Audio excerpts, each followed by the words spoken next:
হাতে ব্যথা কমে যাওয়ার স্প্রে করে দেয়। তখন হিরো তার ভাইকে বলে, বাহ, জিনিসটা তো আসলেই সুন্দর। তার ভাই তখন বলে, হ্যাঁ, এই রোবটকে দিয়ে ভবিষ্যতে অনেক কাজ করানো যাবে। শুধুমাত্র একটা মাইক্রোচিপের মাধ্যমে এই রোবটকে পরিচালনা করা যায়। ঠিক তখনই ওখানে প্রফেসর রবার্ট ক্যালাগান চলে আসে। উনি আসলে এখানে সবচেয়ে বড় প্রফেসর। সে হিরোর হাত থেকে ছোট্ট মেগাবটটি নিয়ে বলে, বাহ, তুমি তো অনেক সুন্দর জিনিস বানিয়েছো। তুমি কি আমাদের এখানে ভর্তি হতে চাও? তখন তার ভাই এসে বলে, না, সে তো একজন রোবট ফাইটার হতে চায়। প্রফেসর ক্যালাগান বলে, দেখো হিরো, তুমি চাইলে তোমার মেধা দিয়ে এই রোবটকে মানুষের অনেক কাজে ব্যবহার করতে পারবে। বাড়িতে ফিরে হিরো তার ভাইকে বলে, যেভাবেই হোক আমি ওখানে চান্স পেতে চাই ভাইয়া, ওই জন্য আমাকে কি কি করতে হবে বলো। টাডাশি তখন বলে, তোমাকে এমন কিছু আবিষ্কার করে নিয়ে যেতে হবে যা সবাইকে অবাক করে দেবে। এরপর সে রীতিমতো গবেষণা শুরু করে দেয়, কিন্তু প্রতিবারই সে অনেক ব্যর্থ হয়। সে বলতে থাকে, ধুর, আমার মাথায় গোবর ছাড়া আর কিচ্ছু নেই। তখন তার ভাই তাকে বলে, 14 বছর বয়সেই তোর মাথায় গোবরে ভরে গেল? হিরো তখন বলে, হইছে ভাইয়া, তুমি আর আমার সাথে মজা করো না তো। একটু পরে তার ভাই এসে হিরোকে কাঁধে তুলে উল্টা করে ঝাঁকাতে শুরু করে।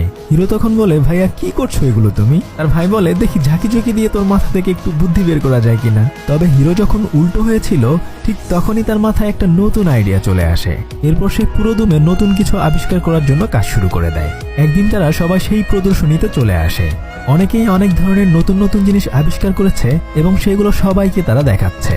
একটু পরেই হিরোর সিরিয়াল আসে তার আবিষ্কার দেখানোর জন্য, কিন্তু সে একটু নার্ভাস থাকে। তখন তার ভাই বলে, আরে তুমি চিন্তা করো না, সবকিছু ঠিকঠাক হবে।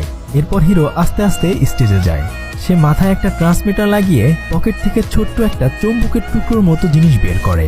আসলে এটা একটা মাইক্রোবট। এরপর অনেক বড় একটা নিঃশ্বাস নিয়ে সে তার মাইক্রোবট সম্পর্কে সবাইকে বলতে থাকে। এই মাইক্রোবটের টুকরোগুলো যেখানেই থাকুক না কেন, ট্রান্সমিটারের মাধ্যমে তাদেরকে একত্র করা যায়। শুধু তাই নয়, আমরা যেমন কল্পনা করব ঠিক তেমন জিনিস এই মাইক্রোবটের মাধ্যমে বানানো যাবে। হিরোর এই আবিষ্কার দেখে সবাই অবাক হয়ে যায়। তখন একজন ব্যক্তি এসে বলে, আমি কি তোমার মাইক্রোবট দেখতে পারি?